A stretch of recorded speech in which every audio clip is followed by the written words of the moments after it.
restore every heart that is broken. Great are you, Lord,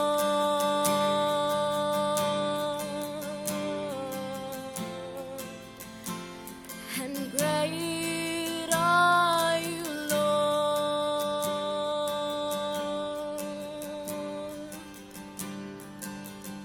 You give life, you are love, you bring light to the darkness, you give hope, you restore every heart that is broken.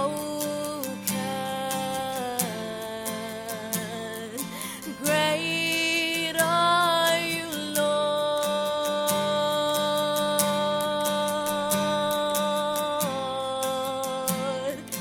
Great are you, Lord. It's your breath in our lungs, so we pour out our praise. We pour out our praise. It's your breath in our lungs, so we pour out our praise to you only. Great are you, Lord.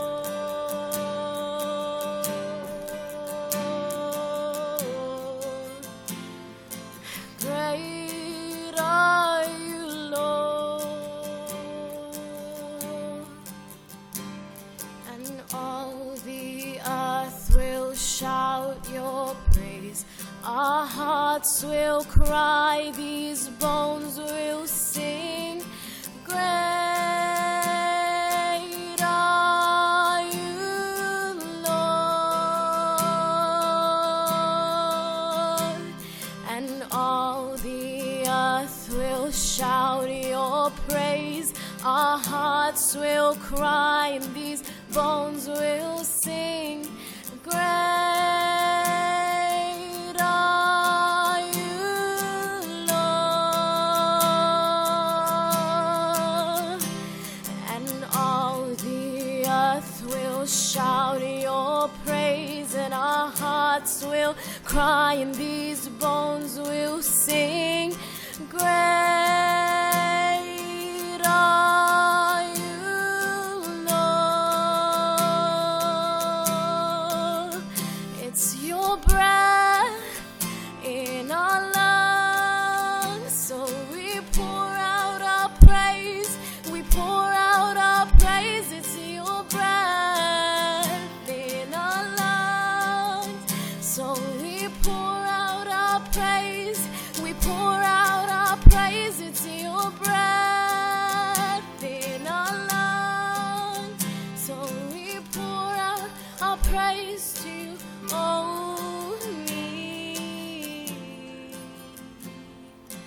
Great are you, Lord,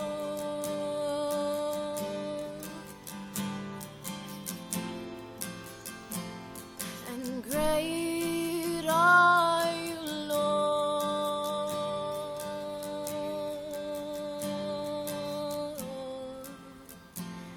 Yes, great are you, Lord. It's your breath in our lungs, so we pour out our praise. We pour out our praise. It's your breath in our lungs, so we pour out our praise to you only. Yes, great are you, Lord.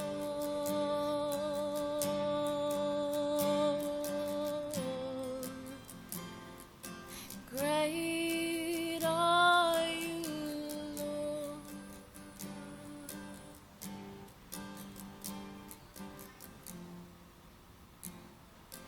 Great are you, Lord.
couldn't earn it, I don't deserve it. Still, you gave yourself away. Oh, the overwhelming, never-ending, reckless love of God.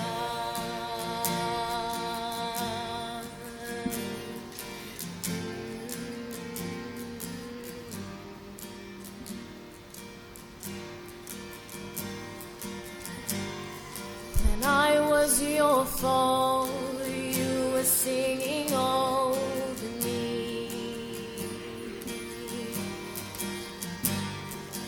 You have been so, so good to me.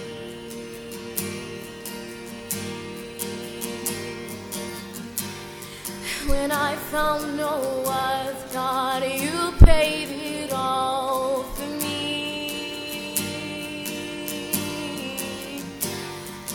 You have been so, so kind to me. Oh, the overwhelming, never-ending, reckless love of God. Oh, it chases me down, fights till I'm found, leaves the 99. I couldn't earn it, I don't deserve it. Still, you gave yourself away. Oh, the overwhelming, never-ending, reckless love of God.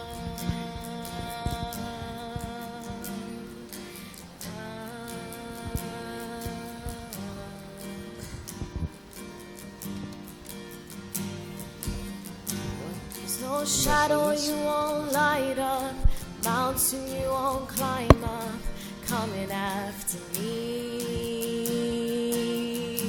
There's no wall you won't kick down, lie you won't tear down, coming after me. There's no wall you won't kick down, lie you won't tear down, coming after me. There's no shadow you won't light up, mountain you won't climb up, coming after me. Oh, the overwhelming, never-ending, reckless love of God. Oh, it chases me down, fights till I'm found, leaves the 99. I couldn't earn it, I don't deserve it. Still, you gave yourself away. Oh, the overwhelming, never-ending, reckless love of God.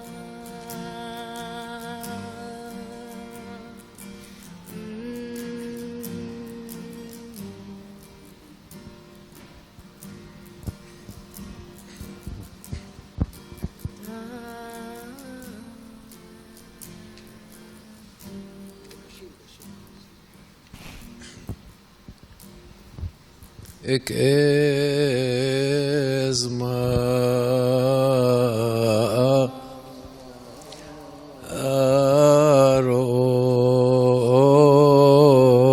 arote ali eso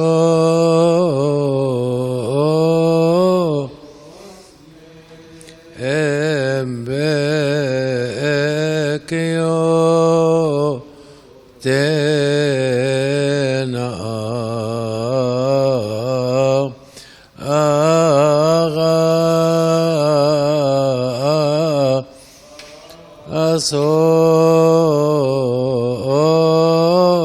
asosne embi ebne Evama es owe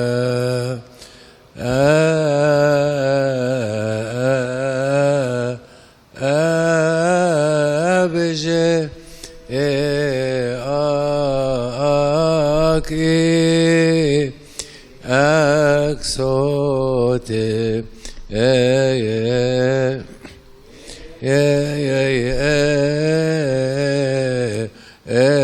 أمو أنهيتني أبكي أنت بنيوت الطيوت أرشي أفا وذرس نم بنيوتن إبسكوب أفا أنجيلوس نم بنيوتن إبسكوب أفا تومات إبشو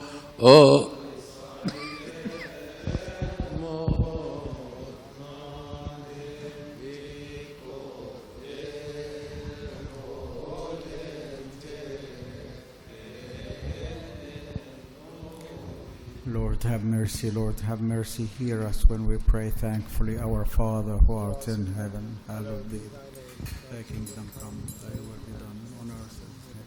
Give us daily our daily bread. Forgive us our trespasses, as we forgive those. Lead us not into temptation, but deliver us from evil. I think all of us know His Grace Bishop Thomas. He came before, and he have the good idea to make anaphora in Egypt. Anaphora is very happy and quiet place. I encourage everyone to visit Egypt and to spend some time in anaphora.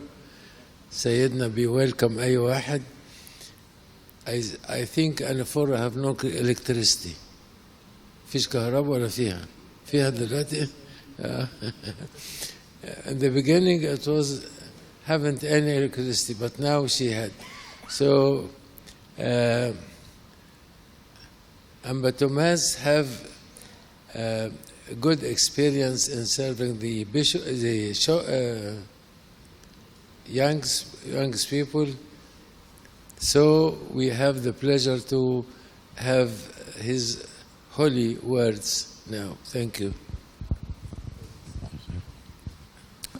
Good evening, everybody. First of all, look a bit more lively. And you're supposed to look slightly lively. Look like you're happy to see Sayyidina. Yeah, tell your faces.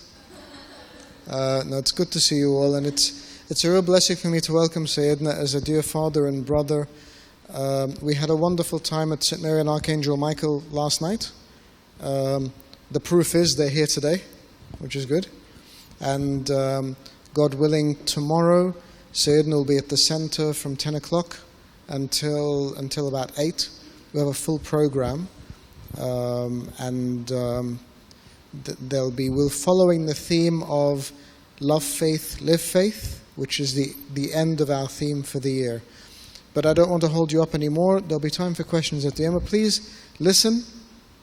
And I think I did you all a disservice because I told Sayyidina you like going in depth. So if he gets too deep, it's my fault. But try to focus and stay alert. Sayyidina, tfaddal. Thank you, Sayyid. It's wonderful to be here, and actually I really enjoy being here, but mostly being with His Grace Bishop Angelos. You know that he is very dear to me, and we really enjoy the company together. I would read one verse from the book of Micah in the Old Testament, chapter 6, verse 8. And this is something that we all will ask ourselves what God wants from us. So He's answering for us what do we really understand the will of God for us, or what He wanted. He's saying here, He has shown you, O man, what is good, and what does the Lord requires of you, but to do justice, to love mercy, and to walk humbly with your God. Here are the 3 points: to do justice, to love mercy, and to walk humbly with your God.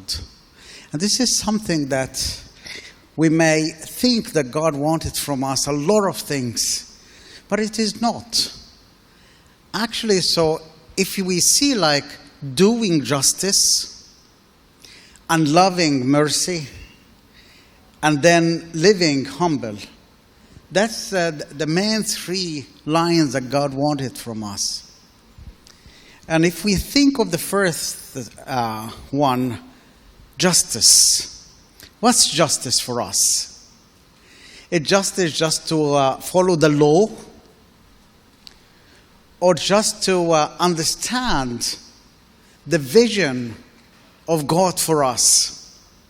To me, I feel like when I'm able to understand the vision of God for me, then I'm doing justice. And this is something that is so important for everyone. Most of us would just have like a hasty understanding of the vision. And if you don't have a vision in your own personal life, then things will go in different directions. Maybe you don't want it. And then you search for the truth. You search for justice in your life, then you don't find it. Justice is something that's inside you, and then it would reveal outside of you. Then here, no one can do justice before he's living it first of all. So it's the being, then the doing. Then if you are, then you can do justice. But if you are not just, then you are not understanding what that means. So here, the first thing that I understand about justice, that is simply to see the vision of God for you. When I read in the book of Genesis about the creation and how God was so happy and he looks at everything that he has created and he thought that this is good. And what about human being? It's just to start to think of a vision. So you were created with a vision before you were created. And that means that if we are not able to understand that vision, then we are not able to live justice or to do justice, actually. So first, what is this vision of God for you? As simple as that he created us to be his likeness. That's the vision. And to be his likeness, he is giving us the tools for it, is to be his image. And that means that we were created on the image of God. And we were given the task to be his likeness. And if we are not doing this, then we are not just. Then we are not living in justice. So living in justice, first of all, is to understand the vision, and then you would be able to understand who you are. Thanksgiving is an expression of justice. And that's why sometimes we live in this ideas that we think that I want people to do justice with me. I call for the law. And the law actually is the limitation, is the boundaries that the society will put on people to protect the freedom of the others. But in the justice of God for us, is the power that he's giving us to be like him. So the justice here is to see the gift of God for us. Then we understand how he wanted us to live. Justice is thanksgiving, and you cannot thank God unless you understand and realize his gifts for you. And what is this gift? It's our humanity. So every day I wake up in the morning, and the first thing I do, I thank God that he created me a human being. You can't imagine how beautiful you are, and you can't imagine how good you are if you don't start every morning and thanking God for your own humanity. You're human. This is the greatest thing that God has given you. And most of us, we think of our humanity as just something that we're taking for granted. But to appreciate your humanity, then you would be able to appreciate the humanity of the others. To live your humanity, then you understand the humanity of the others. Then you will do justice. Justice is about understanding our humanity. To do justice. Justice is to thank God for the gift. To thank God for the gift of the creation. We're consuming the nature. We're consuming the whole universe. And most of us, we don't do anything. You know this, the young woman that started to be very famous, Greta, in Sweden. And actually, if you listen to her speeches, it's very normal. It's very basic, but it's very true. And that's what makes her so important, because she's saying the things that we should listen to in a very simple way, in a very basic way.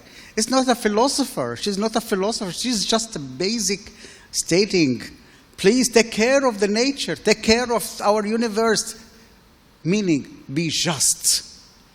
So appreciate the gift of God for you and do justice. Not only to your own humanity, but to the creation of God, because you are responsible for it. To be just is to be responsible. And to be responsible is to understand, and to understand the gift of God for you. And that's why I feel so strange when people are thinking that this is a new trend of calling for caring for the nature. Actually, it is not a new trend. Actually, the church, since many centuries, are talking about taking care of nature, and we don't listen because we don't live. We don't do justice. And every day in the Mass, in the liturgy, we have everyday prayer for the vegetations, for the plants, for the water, for the air, for everything. And not only in the liturgical prayers, but you listen to the Psalms of David centuries back. And he's praising and he's telling us, look, the whole universe are praying with you, praising God. And when he's talking about the sun is praising God, the moon is praising God, and the fire and the snow and everything is praising God. And that means that, look, you need to live and to do justice by understanding the nature of your own surroundings.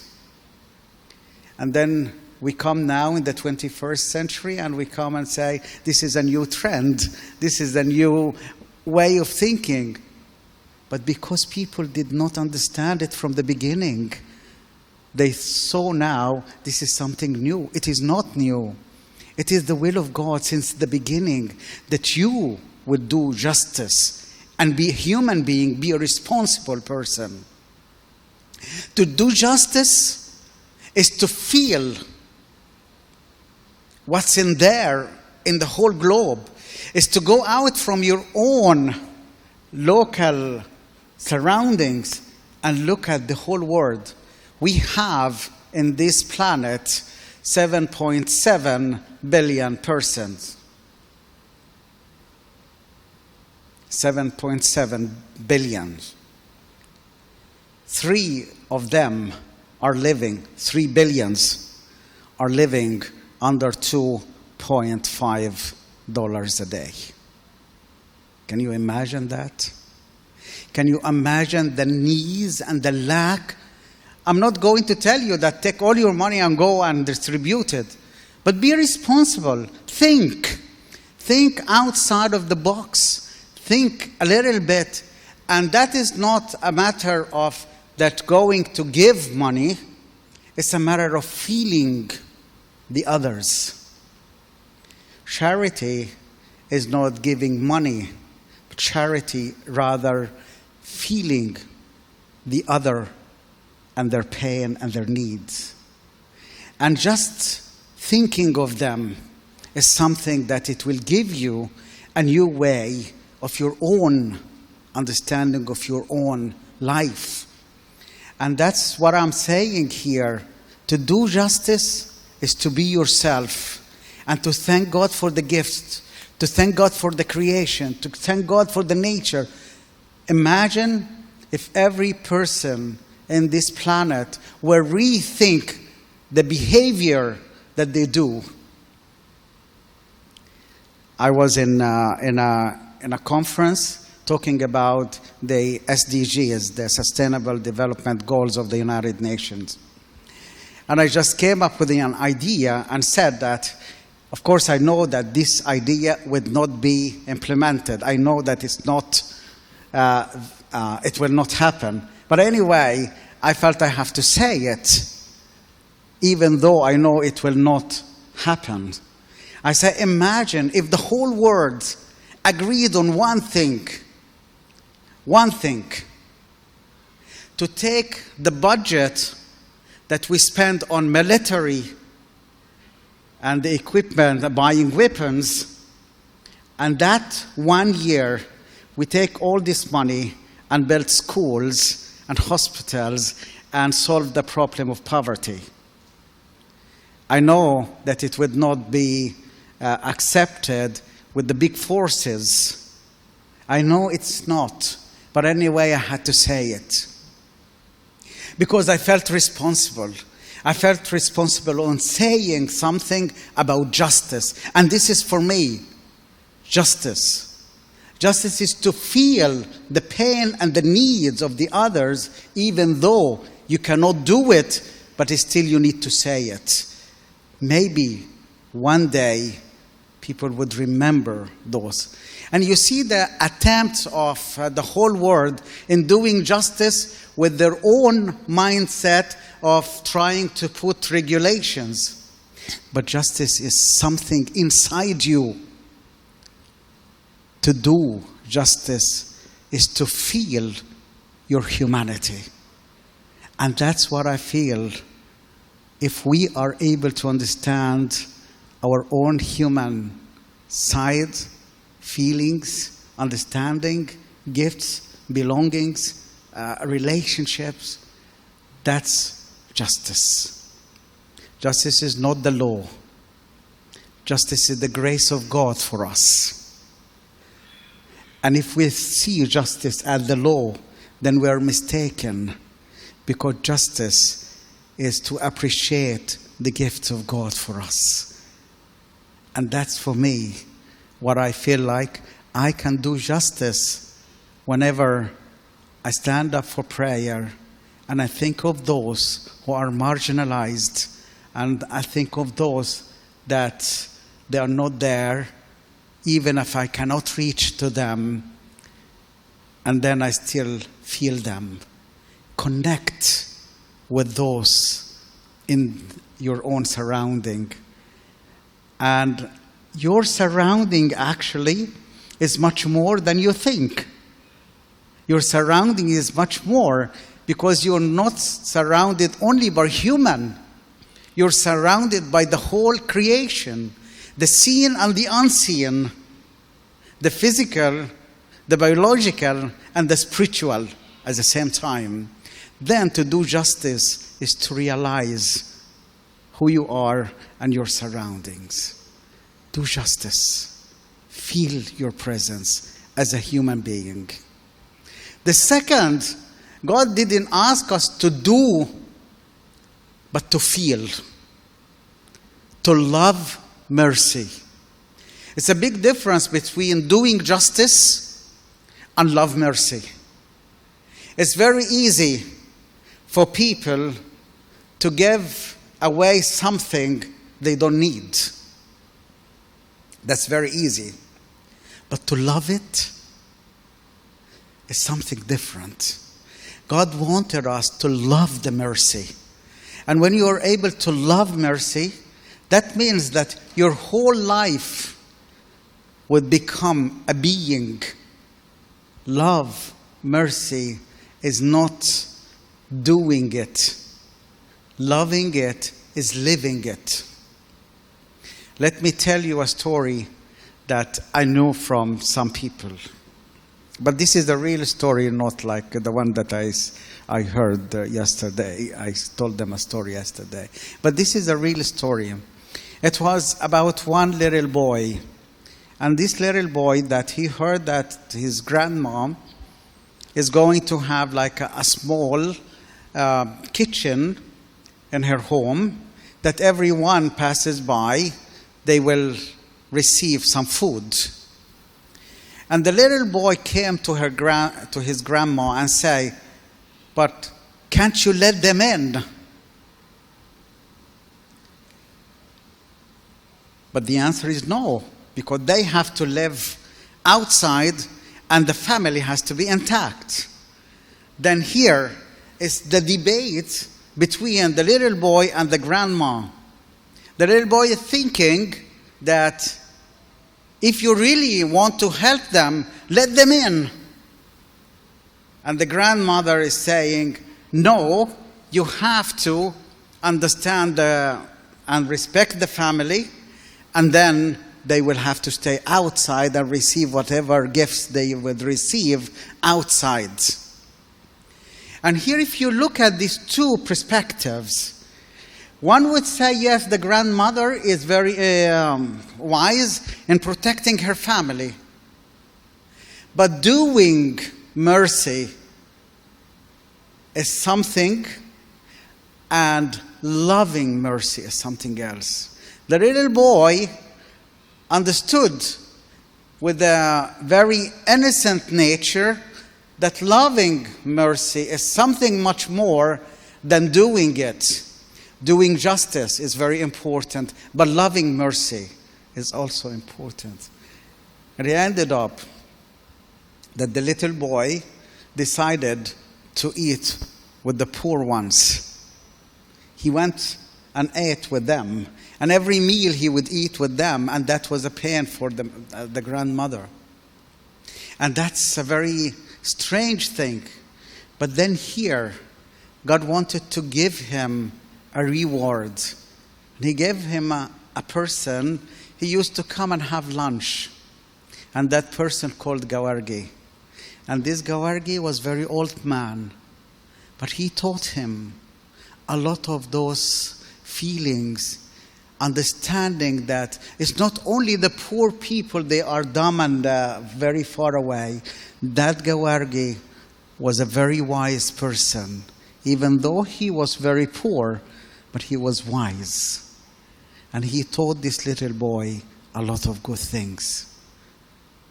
Until he died. The Gawargi died. But the little boy grew up.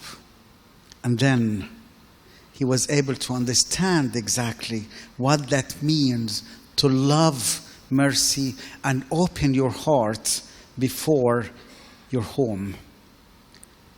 The grandmother could not open the home, but the little boy could see and open his heart for that Gawargi and others. Love your mercy.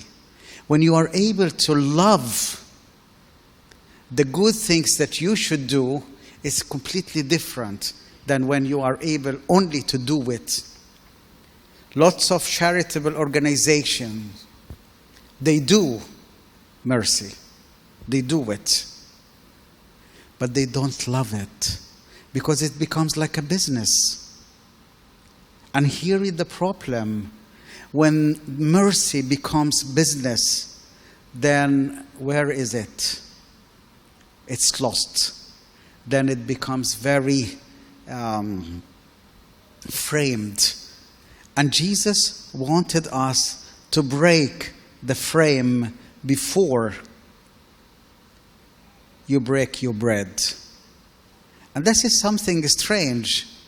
When Jesus was on earth, he gave us a kind of feelings for this kind of principles. So I imagine now, if I am one of those people standing before Pontius Pilate, and Pontius Pilate is asking me straight, you have Jesus and you have Barabbas. Whom would you like me to set free for you, personally? Of course, because we know the story, we may automatically say, like, Jesus. But wait a minute. I would be very much worried about myself. Maybe if I were in that situation, I would have chosen Barabbas if I was not having that relationship with Jesus. Because Jesus was about to change the whole society and the understanding of the society, breaking the frame. The people in the society there, they were putting the frames very strong. The ethnicity was a very strong frame for the people at that time. Ethnicity is very important. Then Jesus broke the ethnicity. He wanted us to grow more and love the human being, the global side of it. People with very much frame in their culture. And Jesus wanted to break the cultures. And he started to tell us about the Roman centurion, that he has faith stronger than any one of Israel. The Samaritan woman, that she understood the living water. And even when he wanted to give an example for a good person, he didn't want to give them an example of a good priest or a good Levi or a good Pharisee. He gave them an example of a good Samaritan. He wanted the people to see something different, to open their heart and to love mercy. And loving mercy is loving your own humanity. And that is what it is. If you are not able to break those kind of frames inside you and to see the goodness in your humanity, then mercy is not becoming doing mercy, it's becoming loving it. And that's why I feel, if I were living at the time of Jesus and Pontius Pilate is asking me, I'm afraid of myself. I would be so much afraid that maybe I would have the wrong choice. And I would say to myself that Barabbas will not make a change in the society. He is just a thief and a robber. It's nothing in the society. But Jesus will make a change on the mentality of humanity. He will make a change in the whole traditions and people and everything. Maybe if I'm still living in the frame, I would be afraid to choose Jesus. And that's why when God wanted us to love mercy, that means He's asking you to go deeper inside you and see what kind of frames that is holding you and wanting you to be on the other side of doing mercy, not loving it. We're coming to the Christmas. I'm afraid as well. I'm so much afraid. If I imagine myself, I'm one of the people in Bethlehem, and someone is knocking the door for me, wanted to come in, a man and a woman about to give birth. Who would accept them if you don't know them? Many of us would not open that door. because of the security concept that we have. And to love mercy is beyond our human understanding of our security, but to open the doors is to really love humanity and trust. Yes, when you are able to open up, you open up and you are challenged in your own personal security. But I tell you something, the more that you are secured within, the more you are able to open up. See a good tree that has good roots, the branches will make like that. Or even look at yourself. When you meet someone that you don't know, then you make that posture. You just extend your hand as much as you can, so the distance between you and the other person will be intact. It will be a good distance. But if you see someone that you really love, you open your arms and you hug them. There's only one that he taught us something. He opened his arms for a whole world, for those that they love him and those they wanted to crucify him. We, human beings, we are able, through the love of mercy, we're able to make a difference in the life of people.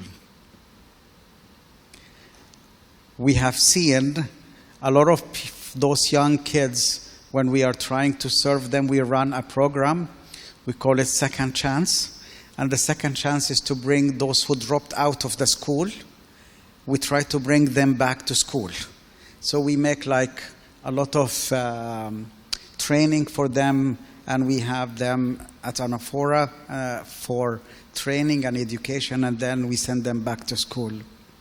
And one of the stories that I feel very much touched with it, one of those people that they came to help, and she was bringing really good gifts for those kids. And then one of the kids, he just like took that gift and he didn't look at it. And he was staring to that woman. He was just staring very hard on her. And then I just came and I said like, what are you doing? And he said, I want to store her image in my eyes. I want to keep her image in my eyes. And I said, why? He said, maybe in the future, I want to see her again. And I said, but she will come. And he said, maybe also I could feel her love. And I felt that for me is much more than the gift, that the young boy felt loved. And that's a great gift. And that's why I want to tell you, God wants you to do justice, but to love mercy. And the third dimension would complete the other side, the two sides. Walk humbly with your God. It's very strange that God is asking us to walk humbly with Him. I thought that He will ask us to be humble with one another. That's very strange. Can God ask us, human beings, to be humble with Him? Do you see it's very strange? It is. For me, it's very strange. But it's not. When you think of it, what is that meaning of humility? If you look at Philippians 2, when St. Paul is talking about a lot of advices for the community, then he came with an idea and said like, let everyone not only pleases himself or not be in the interest of his own self, but to the interest of the others. And then he gave us this image of the mind of Christ. Do this because this is the mind of Christ. And what is this mind of Christ? He said this is what it is. Being God, He humbled Himself and He became human being. And as he was in the form of a human being, he obeyed till the death of the cross. And that is the point here. If you are able to humble yourself and to put the image of Christ in your own level, make the balance. He is God, he humbled himself and became human. So are we able to humble ourselves and become something else before God? It's very strange, isn't it? But the meaning here, that the ability of communications, God wanted us to become like us. He became like us. Then he wanted us to become like him. It's a very beautiful way of seeing that if God humbled himself to become like us because he wanted to communicate with us, he wanted to assimilate with us, then we, when we want to humble ourselves, is actually to communicate with him. It's not a matter of being higher. But if we are actually imitating Christ, we walk humbly with our Lord. We walk humbly with God. Simply communicate with him. Walk with him. Be like him. That is to imitate Christ in everything. That's humility. That's humility. Because for me, is to go to the others and to feel them, feel the pulse of the people. I always like to give this advice to people. Imagine you put yourself in the eyes of Christ. And then, if you are in the eyes of Christ, you would be able to see. And to be able to see a lot of things. You will be able to see what? The universe, the future, the throne of God. But wait a minute. If I ask myself what I would like to see, I would say one thing. I would like to see me, but through the eyes of God, through the eyes of Christ. How does he see me? How he is looking at me. And that is the moment that you would say, I'm loved, I'm honored, I'm forgiven. Then walk humbly with your God, that you yourself would see the others the same way. You look at the other people through the eyes of Christ, then you will see them loved, honored, valuable, and forgiven. Then you are able to forgive, and you are able to love, and you are able to walk humbly with your God. And then it's a moment that it will bring us to justice. Humility and justice are very much intertwined. Then you will thank God for everything he's giving you, because this is the gift of Christ. Then when you measure yourself, you will measure yourself according to the gifts of Christ. And when you are able to do that, you do justice and you walk humbly. And when you are doing both of them, you would love humanity. You would love every human being. Then you will be able to see God in every person you meet. Every person becomes a gift for you. Whenever you meet a person, what a great gift that is God is giving you. And then this is the moment that suddenly you will move your mind, walk humbly, and be in the mind of Christ.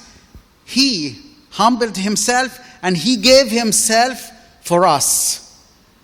He put himself on the altar of love. There is an altar here with the cross. And here, every person I meet, I create a virtual altar between me and that person.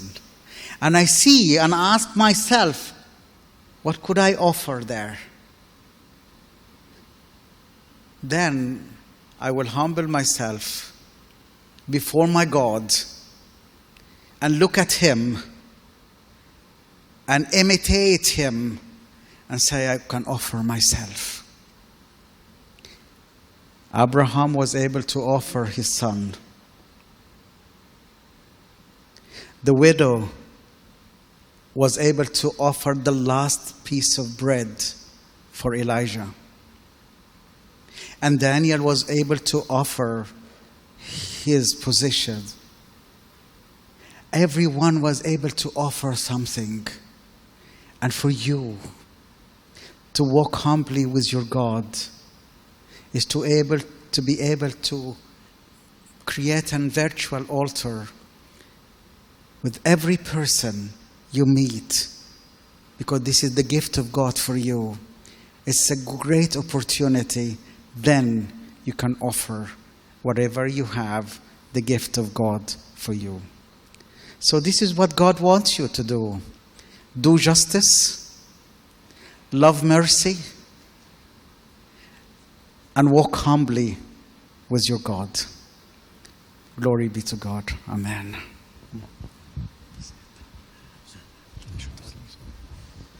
I think it's a wonderful message, and I just want to pick up on one point that Sayyidina shared. And talking about justice and mercy, we often think about others, but if we look at how much injustice we do to ourselves sometimes, and if we look at how unforgiving we are with ourselves sometimes, we see that it's immensely more destructive than with others.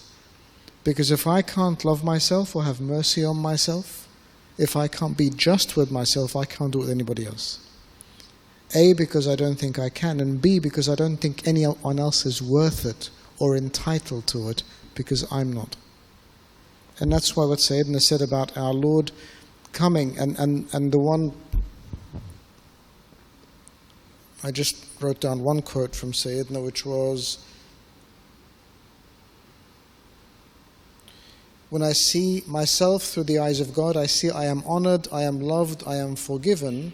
Then he went on to say, then I see Him in every person becomes a gift.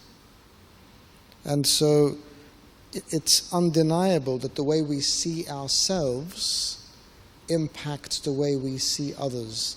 And the way we deal with ourselves impacts the way we deal with others. And the tipping point is this, because we can love ourselves and have mercy on ourselves and actually then at the exclusion of others, but it's the humility point at the end. If I'm humble, then I see myself and am merciful to myself and love myself in a particular way that honors others as well. So thank you, Sayyidina, for those thoughts. I've seen pieces of paper floating around, so I'm assuming there are questions. I think Abuna might have some instructions for you.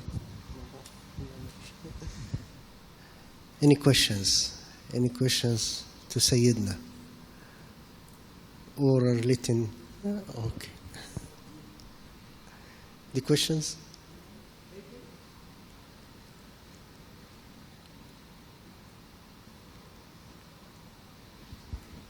Shy bunch. If you'd like to, I know you're a shy bunch. If you'd like to just ask your questions outright, I'm sure you can do that as well. There's a question here. Sayyidina, are you ready? Please, tfadal, Sayyid. Do we have a roving mic somewhere? Sure. Lovely. Tfadal, Sayyid. Do we have another microphone? Another cordless mic?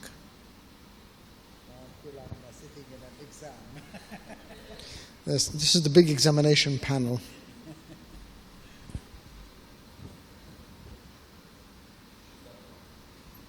Yeah, Angela. Want me just to speak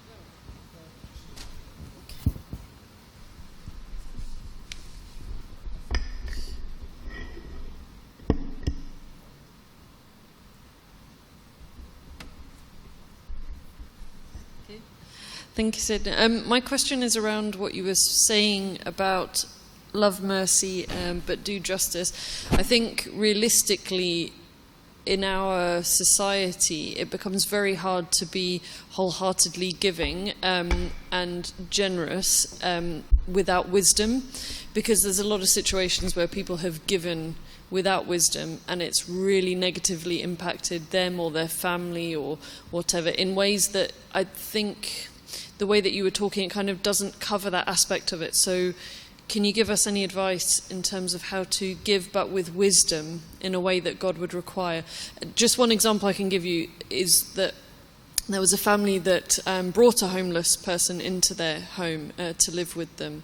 And tragically, that person, after eating with them, living with them for a while, a few weeks later ended up murdering 2 members of that family. So, I mean, it's a really extreme scenario, but if we drill down on it, I think there is a need for wisdom as well with giving. I think the most important thing is our feelings when we're doing something is to be in the fullness of our humanity. Then part of our humanity is discernment. So here we need to be able to discern what's good and right and what's dangerous for us. But at the same time, it's feelings, the others, is an important thing. Criminals, they are not always the way that they will be portrayed. I have also another experience that I would like to share. Unfortunately, this prison, I used to go and visit a very special prison in Sweden, where they were able to create like a sort of a monastery inside the prison. Unfortunately, they closed it this year. But the concept was very important, is how to bring about spirituality inside the prison for prisoners to start to regain connections with their own human beings. And I went several times to talk with them about spirituality, and I felt like some of them, they really was longing for something connecting them. So the point here, yes, there are criminals. Yes, there are people who can hurt us. Yes, of course. That's why we need discernment. But at the same time, when we do something, we need to do it with our being, our fullness of being human, merciful, and wise.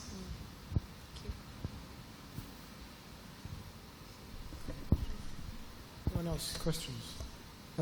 Angela, can you pass it down to Mark, please?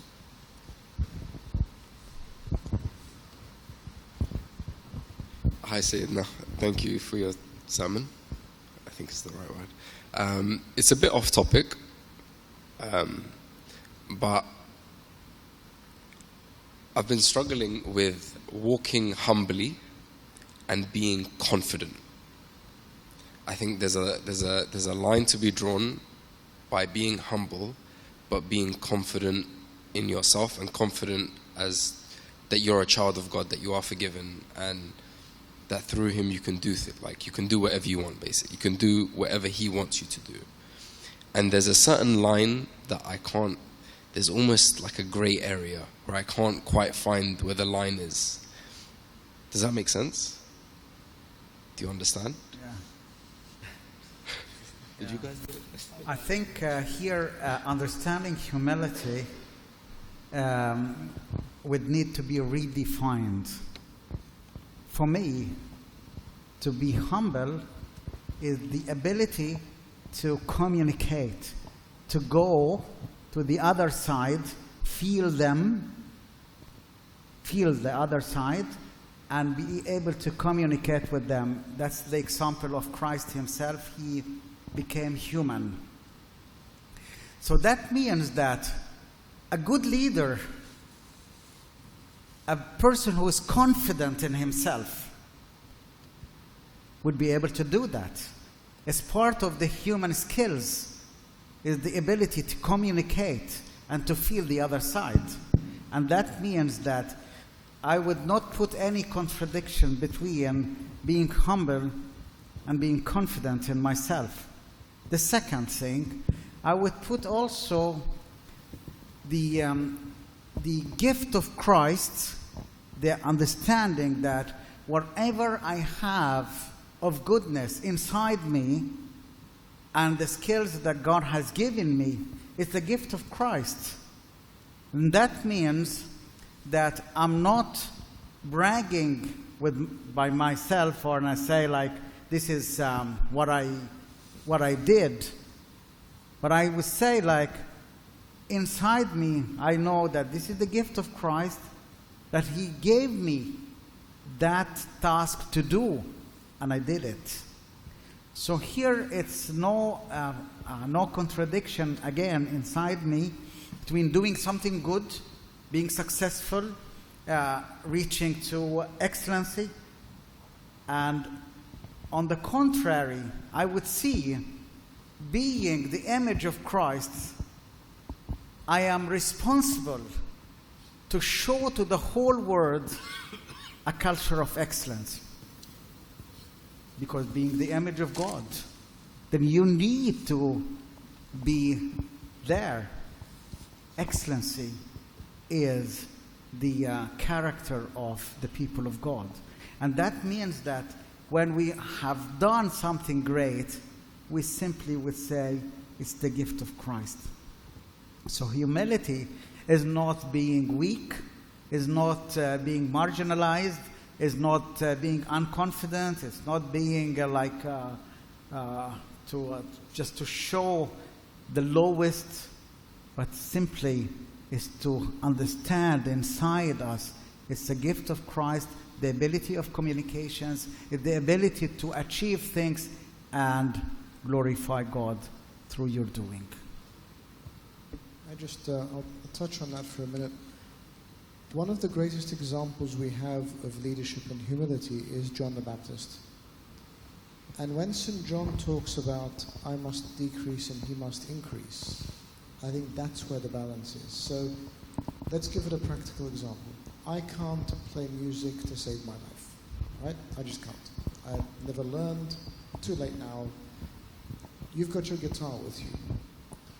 If we were to say that, sometimes we don't like other people having an opportunity. So if I want to not be humble, I'll sort of try to marginalize you, alienate you, push you aside, not have you do something I can't do. But if I want to be humble, I'll say, great, the guitar, please play it. And I will give you that platform and have you stand by my side because I want people to see that. It's about putting others first and presenting others, which is easy to do with human beings. But if we're talking about a relationship with God, exactly the same applies. I want to showcase God through everything I do. So whatever I'm doing, I have to be very conscious and very careful that Christ is depicted through it. And so I do everything with grace. I am excellent with grace. I am loving with grace. I put people first with grace. Realizing that people aren't supposed to see me, but see Him through me. Does that bring it home a little bit? So don't ever be afraid to have people see Christ in you. Just make sure you're not getting in the way. And I think that's something we all struggle with. I mean, the fact that you are honest enough to say it, I think everybody in this room, including myself, we all struggle with this because God has given us all gifts and talents, and if we deny that, we're actually unkind. Because we must be admitting what God gives us. But then how do we use that practically without becoming arrogant?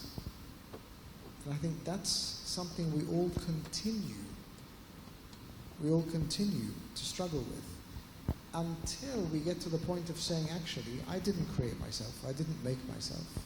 Whether I can speak or I can sing or I can play guitar or I can paint. that they're not gifts I have from myself. They're gifts that God has given me. And so to use them with excellence, but keep saying they're His gifts, not mine, I think that's the distinction you need. So you want to ask something? I was going to say that same point. I feel like what you're referring to is worthless, but I think humility means you're unworthy but still loved, whereas what I think he was referring to was being worthless. And when you feel that, then your confidence comes from God rather than your confidence becoming your own. Down the back, could you pass the mic down the back? And then we'll come back to you. Thanks. So I have two kinds of sub-questions. They might sound a bit silly, but... So the first one is, if you have the right intentions, but the result isn't what you intended. So for example, if you do something for someone with the right intentions, so you want the best out of the situation, you're doing it for the right reasons, but the result isn't what you planned it to be, so it's had a reverse effect, or it's made the situation worse for the person, but the intention wasn't to make the outcome be the outcome. In that situation, how should you feel about what you've done? Should you feel happy that you've done it with the right intentions, or should you feel bad for trying in the first place and you've now resulted in a worse situation for a person? Does that make sense?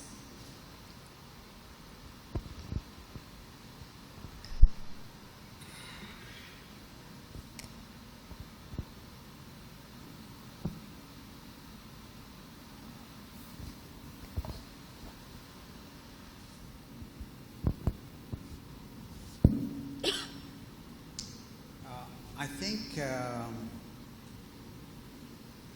personally, I think this way. There is me, there is you, there is us, but there is the big us. And every one of these that I just mentioned, it's all have their own impact on whatever results it happens. At the end of the day, God is seeing what's inside us, and He is giving us the wisdom to do. And the fruits actually is not the tangible fruits that we wanted. It's the inner spiritual fruits that we wanted to gain. I also say that it's tough, because we all, I say we all, but sometimes we don't. We mostly have good intentions. We want to do the right thing. But sometimes we'll end up hurting people. And I think that's a good opportunity, if we're going back to humility, to both assess what we did, so that maybe if I've made a mistake in my assessment, I don't do it again. Or I've said something in a certain way, I don't do it again. Or I've gotten involved in a certain way, I don't do it again. So it's a good time for me to assess my own input and see whether I've done something I shouldn't repeat. But even if there's nothing like that, I think it's important also for me to then take responsibility and see if trying to make things better, or apology, or reconciliation, or something is needed. Unfortunately, a significant part of reality hits home that you can't fix everything. And that's part of the humanity we share. We can't fix everything. And sometimes we make mistakes that can't be fixed. So we need to think very carefully before we make decisions. But inevitably we'll get things wrong. But again, it is just assessing my own actions so I don't get it wrong again, and being able to do what I can, where I can, to make the other person at least feel that I'm sorry and I'm repentant, and try to reconcile where I can. Thanks. Sorry, second question? Oh, sorry, second question. when you're talking about safety and being completely selfless and taking safety into consideration, how do you know where that line is? So